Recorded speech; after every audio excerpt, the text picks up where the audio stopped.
Bagaimana hasilnya? Hari ini kita akan berbicara dengan para narasumber yang sudah ada di sini. Ada Pak Suratmono, Deputi Bidang Keamanan Pangan dan Bahan Berbahaya.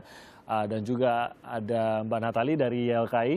Dan Pak Selamat Pribadi dari BNN. Selamat pagi Bapak-Bapak dan Ibu Natali. Pagi. Terima kasih sudah hadir di Sapa Indonesia. Saya mau langsung menunjukkan apa yang disebut sebagai permen jari itu. Saya tadi sudah diberikan permen jarinya. Ini adalah permen jari yang tadi sudah kita bicarakan yang dipeributkan oleh banyak ibu-ibu, keluarga, mungkin orang tua juga. Salah satunya di Ciledug itu. Ini permen yang katanya bisa membuat anak-anak kalau mengonsumsi sampai tertidur 5 jam, bahkan ada yang mengaku sampai 2 hari begitu. Terlihat seperti permen biasa, hanya saja diberi tatakan plastik agar bisa dimasukkan ke dalam jari begitu. Hanya itu saja sih sebenarnya. Sisanya seperti permen biasa. Nah, Pak Suratmono, mungkin Anda bisa menjelaskan. Sudah diuji lab, apa hasilnya Pak dari permen jari ini? Hasil sudah keluar, tapi memang belum semua.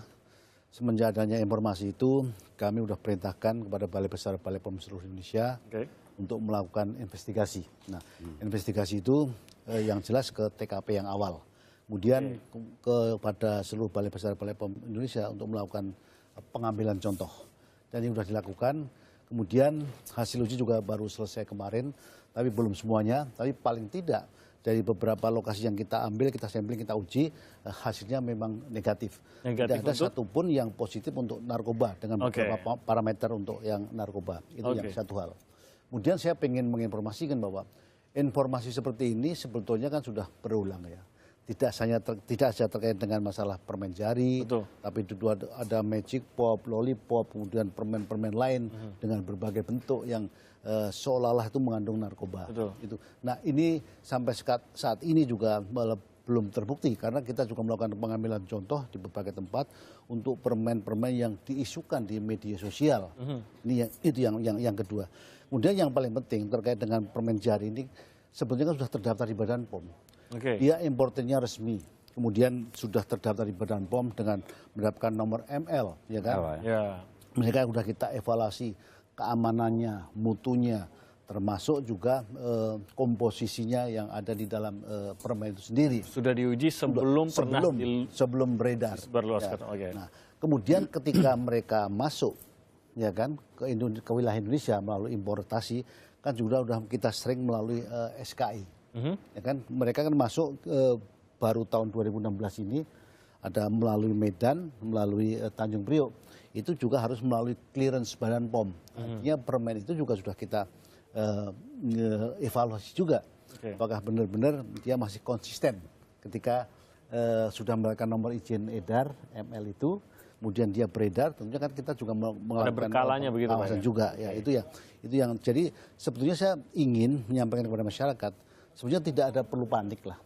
Ini juga yang saya sangat sayangkan. Ini kan ketika muncul di viral pertama di Ciledug itu, kemudian seolah-olah terjadi sporadis di Ponorogo, di mana.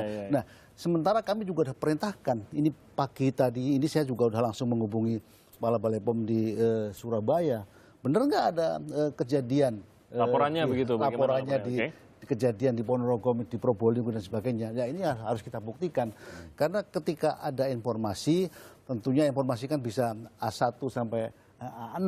Nah, untuk membuktikan itu kan harus tahu kan siapa yang melakukan. Nah, sejauh ini bagaimana Pak? Jelas tidak yang melaporkannya langsung dia kah atau berdasarkan saya dengar? Yang di Ponorogo nggak ada, yang di Probolinggo juga nggak ada. Saya dapat informasi dari Cilacap. Nah, kalau kita lihat viralnya juga itu kan dari sisi formatnya, dari bahasanya, kelihatannya kok mirip-mirip, hanya diganti aja Kapuskesmas mana gitu. Jadi nah, ini yang harus disikapi. Jadi yang paling penting ketika ada informasi, ada isu, apakah itu hoax atau apa, tanyakan kepada instansi yang berwenang. Kalau ada kaitan dengan narkoba, ada BNN, ada Badan POM. Kalau terkait dengan obat makanan, ya ada Badan POM. Kita kan selalu memberikan penjelasan melalui website kita. Dan sebenarnya tetap menerima kalau memang ada keraguan. Oh iya, pasti. Karena informasi itu juga penting bagi kami.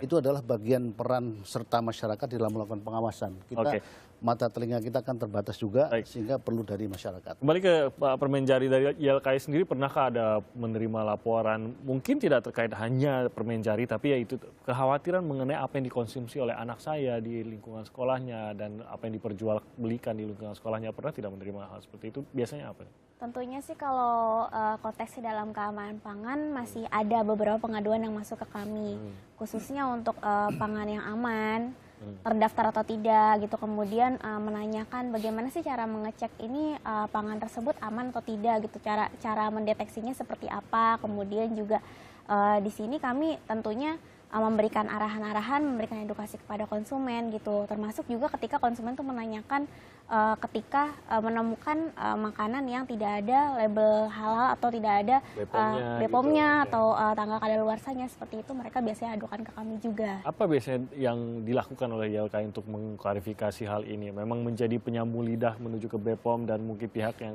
terkait atau berwajib kah atau bagaimana? Nah, yang pertama kami lakukan adalah edukasi dulu ke masyarakat tersebut yang mengadukan ke kami, kemudian juga kami koordinasikan kepada pihak terkait.